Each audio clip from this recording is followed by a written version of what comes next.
Welcome to our channel. Today we how to update Apache Spark shuffle settings on Databricks. Quick tutorial step by step clearly. To update Apache Spark shuffle settings on Databricks, first, log into your Databricks workspace. Navigate to your desired cluster from the Clusters tab. Ensure your cluster is running to make changes to the configuration. Click on the Edit button next to the cluster. Scroll down to the Advanced Options section. Locate the Spark Config text box within the Advanced Options. In the Spark Config text box, you can add or modify shuffle settings. For example, to adjust the shuffle partitions, enter spark.sql.shuffle.partitions followed by the desired number. To configure the shuffle service, you can set spark.shuffle.service.enabled to true or false as needed. Make sure to add one setting per line to keep the configuration organized.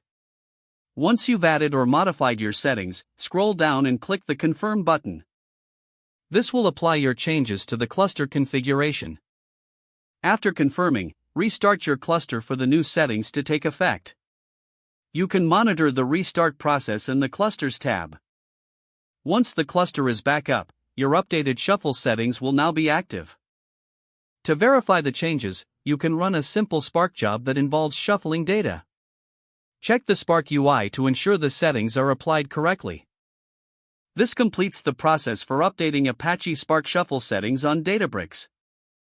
If the page does not load, refresh the browser or try again in a private or incognito window.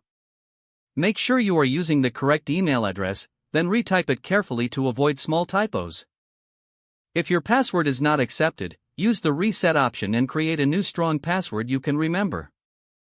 Check your spam folder for verification or security emails, then complete any requested confirmation steps. Enable two-factor authentication if available to improve account security and reduce unauthorized access risk.